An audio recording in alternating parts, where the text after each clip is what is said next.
bagi makan orang.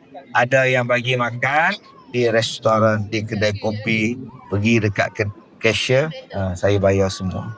Saya bayar meja tu, semua dah saya bayar. Ini 400. Ini banyak ni cik. Dia orang makan nasi lemak bungkus je RM2 je. Tak apa. Kalau gitu, siapa datang awak tolak je 400. Saya sedekah.